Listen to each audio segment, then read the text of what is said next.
Oh, yeah. Sorry. This is a BMW R1250RS, and we're gonna go take it for a spin today. Should be a good time, right? Or maybe it's two-wheeled Ambien. Let's go find out.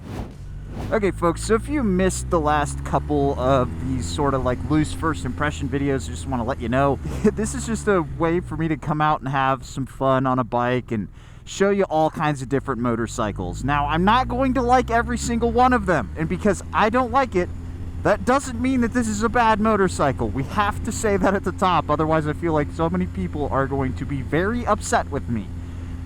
Because I don't like this motorcycle. And it's still, like, I can acknowledge that it's a very good bike. So let's dive in with the first thing, and that is the motor and the power delivery. I have yet to find a boxer motor that I enjoy riding. It's weird, right? It's shockingly buzzy. It's very agricultural. The quick shifter never feels quite right to me, especially 1 to 2. Let me see if I can get it to do it. It's kind of hilarious. So we're gonna go around this corner about 35 miles an hour. Click. There's just this massive whack as the motor locks back into place. I think it has something to do with the fact that this is a shaft drive and there's a lot of twisting action going on. It's never a very smooth upshift. And yeah, this motor is shockingly buzzy. Like, holy cow. My fingers are kind of already going numb. And if you're like, oh, you're just gripping the bar too tight. No, I'm not. I've actually worked really hard this year to loosen up my grip on the bar, and my fingers are still really buzzy. Now, there is plenty of power on tap. There's a ton of power, in fact, and the torque is actually really nice. As somebody who is this torque first rider, somebody who likes a lot of power coming out of a corner, just to shove you down the road, this has plenty of that. The problem is, though, it kind of feels like it's against the motor's character to do that. This motor feels really sort of just laid back and understressed, and so when you rev it out, it feels kind of thunny. There's really great power to enjoy, but the motor just doesn't feel good delivering it to me anyway. We're just gonna go around this corner and yoink. There's a ton of power. You could easily overcook it going into a corner on this, and it would actually catch you out of. It'll catch you off guard if you're not careful, because it really does come on quick once you get into the meat of the power. It's shockingly sporty. It just doesn't feel. It just doesn't feel that good doing it. One thing that is so surprising, though, is this bike is way lighter on its feet than I would have thought. The wheelbase is approximately 1 football field long. The bike is low and it's kind of heavy. It's north of 500 pounds, that I know. The best way I can describe it is just imagine Jack Black running track and field, doing hurdles and stuff. It's short, it's stout, it's portly, but it's shockingly nimble. It's really weird. I should have no problems being sensed by this guy, because yeah, motorcycle pretty big. And one of the things that's cool too is can you ride it with your knee out and you get all crossed up and do the track day thing like this? Yeah, sure, you absolutely can if you want, but why? The bike is completely content for you to just sit in the saddle and ride it like an old guy, you know? It's actually really good like that, especially through these really tight hairpin corners out here. I'm actually stunned at how light it feels going through these tight corners.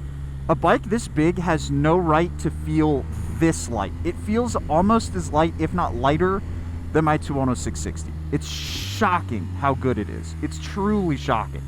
The other side of that coin, though, is it feels a little numb. I've never ridden a normal suspension. This is just a standard upside down fork setup. Yeah, it's electronically adjustable and stuff, but it's still just an upside down fork. I've never ridden one that feels this close to a cantilever suspension, where I can't feel what's happening down at the tire. I genuinely don't know what's going on at that front tire. And it's not the tire's fault. This is a Conti Road Attack, which is actually a really nice tire. It has to do with that front suspension. I can't feel what's happening down at the tire. And I don't have to, because I know at this point that this bike is capable enough through a corner, and there's technology on here that is going to keep me covered. It's going to paper over my mistakes. But just as somebody who likes to be really plugged into the motorcycle, I'm not getting that feel, you know? I don't really feel like I'm riding the bike. I feel kind of like I'm in a car. Lastly, I do want to talk about the brakes. Again, this is another one where I'm just like, oh, goddamn, okay. Those are for real. Let me speed up. Yoink.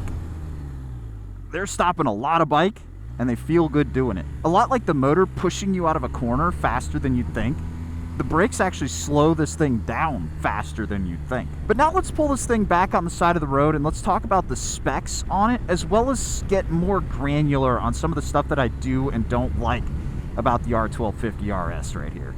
I interrupt this rant to bring you a quick word from today's sponsor, Quad Lock. As you probably, or should probably, already know, they've got a ton of mounts that will fit on every single kind of motorcycle. Even one like the R1250RS we're taking a look at today, which doesn't have a lot of handlebar space. They've got mirror mounts, they've got brake reservoir mounts, they've got all kinds of different setups that will fit every single kind of bike. Then they've got stuff like their new smaller wireless charging head, which thank God, because the old one was really huge. And then on the complete opposite of the complexity spectrum, they have their mag wallet, which is low-key my favorite thing because I would lose my cards if they were not stapled to me.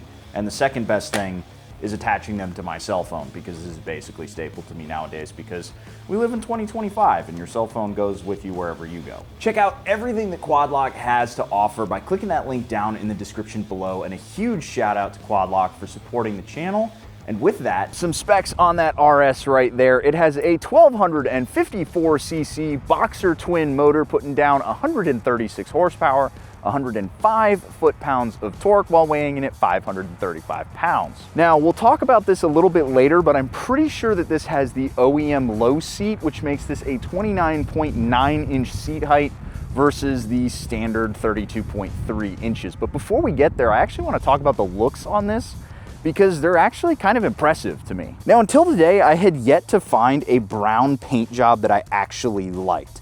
It always kind of feels like when you see a brown on a car, you'd expect Chevy Chase to be driving around with his family in a station wagon that's that color, but it feels good here. It really suits the tone. And I do like this gold lettering and pinstriping, but mostly it's just the flake in the paint that looks so nice. It's really well done here. As far as I'm concerned, that colorway is like 9 or 10 out of 10 no notes. Really dig it. Another thing I actually really dig is how much technology is packed into this motorcycle from the factory. First of all, you've got the heated grips, you got a bunch of modes, you've got the Wonder Wheel over here, which allows you to scroll through the menus and all that stuff. You can adjust the ABS and the suspension with the click of a button. It's really nice that so much of this stuff is right here at your thumb tips, with the sole exception of the electronically controlled windscreen.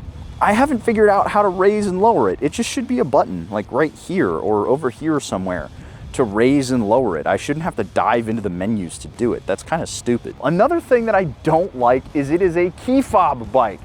And again, I am genuinely against key fobs. It drives me nuts. My Super Duke has one. I don't like it.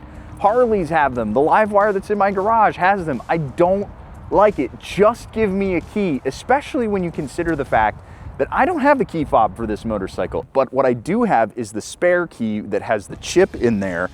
And to get to turn this motorcycle on, you have to take off the rear seat and the driver's seat so that you can chip the bike on, and then if you stall it, God help you, you gotta take it all off all over again. At least the KTM has the decency to put it on the wing, which is really easy to access. Having it under the seat that is a smooth brain move right there. Now, we do have to talk about the ergonomics on this motorcycle. I do believe that this is the low seat, so take what I'm saying with a grain of salt, but honestly, for me, The seat to peg ratio on this bike is busted. I've actually had some cramps develop right here at my hips.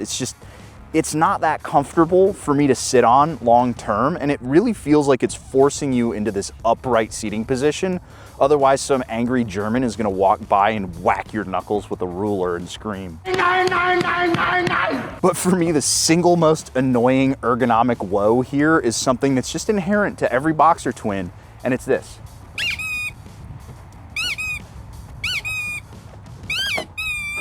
Every time I go to take my foot off the peg and put it down, something whacks into the fucking head over here every single time. Last thing I want to shout out about this motorcycle though is it has the single best dashboard. All BMWs right now have the best dashboards in the industry.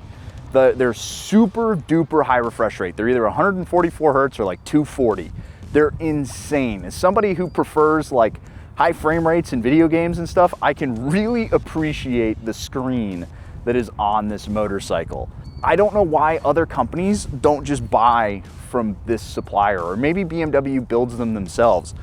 I don't know what it is, but they're seriously good. But the rest of the package just doesn't excite me, and that gives me a good opportunity to get this thing back out on the road and kind of give you my final thoughts on it. All right, can I be perfectly honest with you guys? I mean, I'm going to be anyway, so I don't know why I'm asking, but I gotta be honest here. I hate it. I hate being negative towards a motorcycle, especially one that is as competent as this one is, because this is a great bike. It really is. If I was going to give it a letter grade just based on everything that's here, this is easily like an A or a B bike, because it's even got this hill hold, right? So let me clear this out so I can actually see the menu. All right, and then we grab the brake, hill hold. Like, that's awesome. This is a really competent motorcycle. It's got a lot going for it, but I just don't like it. I just don't like it. And I hate that, right? Like, I asked myself this question in a little behind the scenes video that I shot for the Discord people, which, by the way, there's a link down below. If you want to sign up, that's the best way to support the channel. If I woke up with this in my garage, would I feel happy? And the answer is no. I mean, the best thing I can say for it, if this were in my garage, is that the bike has a lot of value as a trade-in, so I could go get another bike that's more fun. And again, that is just so brutal. I'm never that brutal about bikes, but I don't like this. I don't like this. But again, like, there's plenty of power, right? Like, every individual part on this bike is good. I've had a lot of fun running it through the twisties because of how goofy it is. But just I don't want to keep going. I'm done. I'm done riding this motorcycle, and I don't want to get back on it. If I was going to put this into my mental tier list of motorcycles, I don't even know if this makes it C tier. Like, C tier is usually where I park motorcycles that are really competent bikes, but just not ones that I want. I don't even know if I can give myself the emotional gusto to put this in C tier. It's so bland. It's so bland. This is a grilled cheese sandwich without the decency of having tomato soup. I mean, come on, man. It feels to me like it's for the guy or gal who wants the fun of being on a motorcycle, but wants to take the motorcycle out of the equation, if that makes sense. Basically, you never have to worry about this bike, ever. It's just, you put it in Dynamic Pro and you go for a ride and it's done. It's set. And you just have to scoot. But I want more out of a bike. So, yeah. Not great. Not great. Big shout out to the folks at AF1 for letting me take this thing out and being brutally honest about it. Hopefully you guys enjoyed it. I'll catch you in the next one. See you later.